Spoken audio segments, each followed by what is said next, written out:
La crisis de acceso a la vivienda en España es un problema creciente. Una de las causas es el alto costo de los precios de alquiler y compra, lo que ha provocado, por ejemplo, situaciones de hacinamiento y que los jóvenes no puedan independizarse. Según datos del Instituto Nacional de Estadística, casi el 70% de los menores de 34 años sigue viviendo con sus padres al no poder asumir costos del el mercado inmobiliario. Estos son solo dos ejemplos de las consecuencias de esta crisis y para hablar del tema saludamos a esta hora a José Carlos Díez. Él es profesor de Economía de la Universidad de Alcalá. Profesor, bienvenido a France 24. Un placer. Para empezar y en términos generales, ¿cómo describir esta crisis de acceso a la vivienda?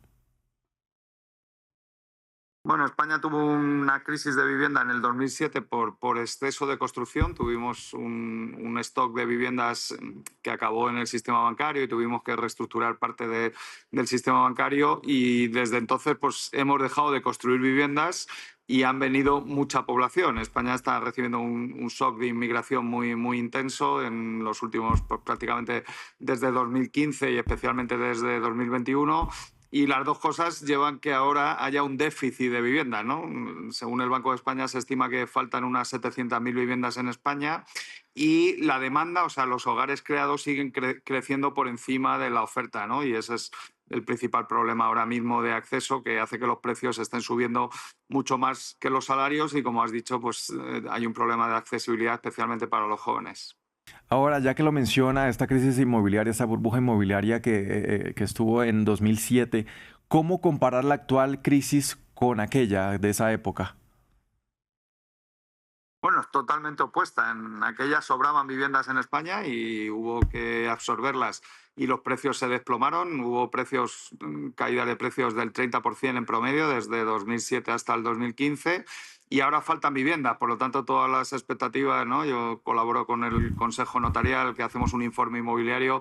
Todas las perspectivas que damos en el informe es que el precio de la vivienda va a seguir subiendo mientras haya una escasez, ¿no? Por lo tanto, es totalmente opuesta. Es menos dañina porque la banca no tiene exposición, no hay riesgos de una crisis financiera como pasó en el 2007, pero evidentemente pues para la gente que está sin vivienda o en el mercado del alquiler y con ganas de comprar, pues cada vez ven que su accesibilidad es peor y que los precios se les alejan.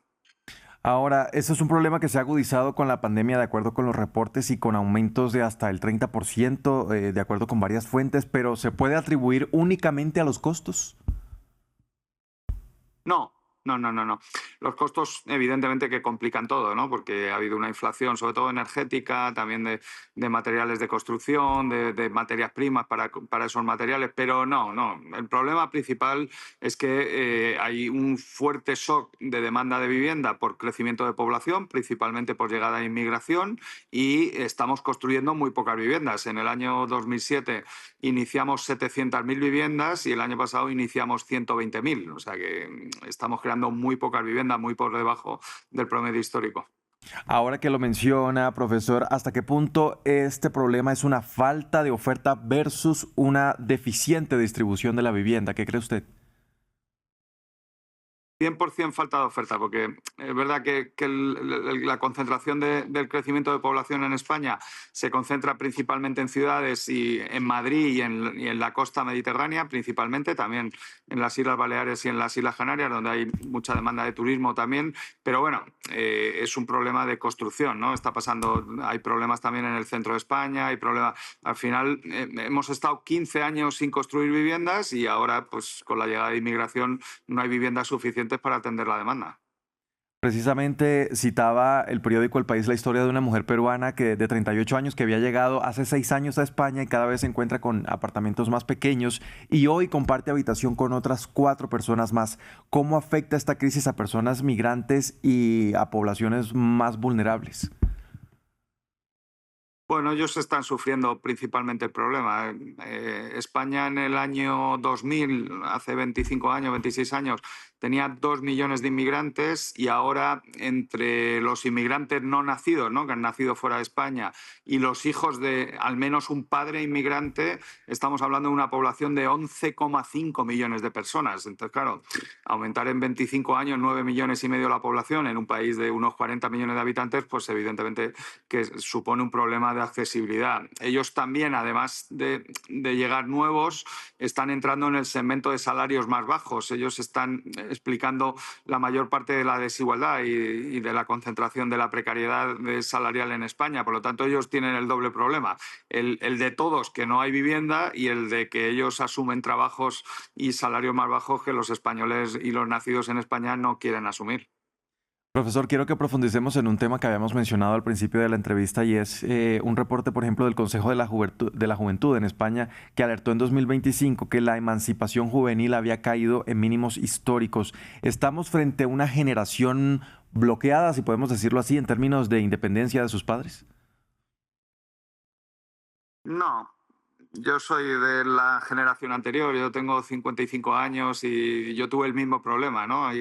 Hay un chiste en España que dice que Jesucristo era español porque vivió con sus padres hasta los 30 años, ¿no? Y es un drama que tenemos en España desde hace mucho tiempo, y esta generación no está peor, ¿no? Tiene mejor accesibilidad al empleo. En España la tasa de paro ha bajado desde que yo salí al mercado de trabajo, pero es verdad que en términos de vivienda nosotros teníamos un problema y la generación actual de jóvenes tiene un problema mayor, eso es cierto, y es, yo creo que ahora mismo el principal problema social y político en España está asociado a la vivienda, ¿no? Por ejemplo, hay una fragmentación de voto muy fuerte entre los mayores de 40 años y los menores de 40 años, y los menores de 40 años votan, digamos, a partidos antisistema, ¿no? Ya sea de extrema izquierda, como fue Podemos en el 2015, o ahora a extrema derecha, como es Vox.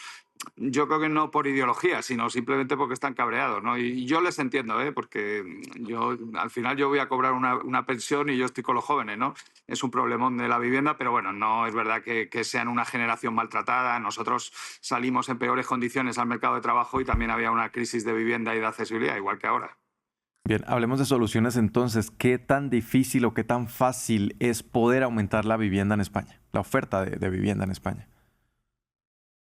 Bueno, tenemos burocracia y plazos sobre todo en la parte de desarrollo de suelo, muy lentos en España. Yo creo que con la inteligencia artificial y no las nuevas tecnologías, todo este tema de trámites, de licencias, de permisos, de documentación, se podría agilizar mucho, y hemos hecho una regulación, supongo que en Francia estará pasando también, ¿no? A nivel europeo, con toda esta parte de sostenibilidad, que yo soy muy sostenible, pero al final en lo que se ha traducido es mucha más burocracia, ¿no? Hemos descentralizado, las decisiones se toman en muchas unidades de decisión y al final no hay agilidad, ¿no? Entonces, si hay una crisis social, ¿no?, y hay un porcentaje de la población tan descontento, y estamos hablando de que hay una crisis institucional y la democracia está cuestionada en España, ¿no? Estamos viendo también cómo la democracia se descapitaliza.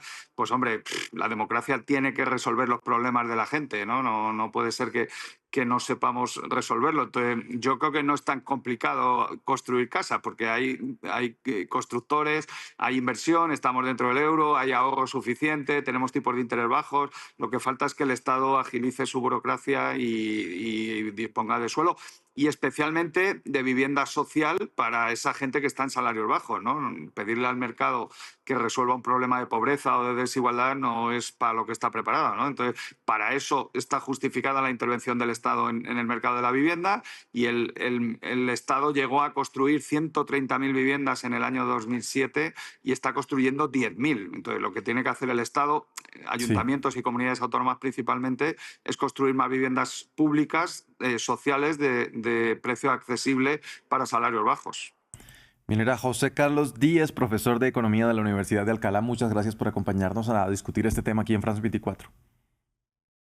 Un placer, gracias a vosotros. Y a ustedes, televidentes, también gracias por sintonizarnos. Vamos a hacer una muy breve pausa y ya regresamos con más noticias. Quédense con nosotros.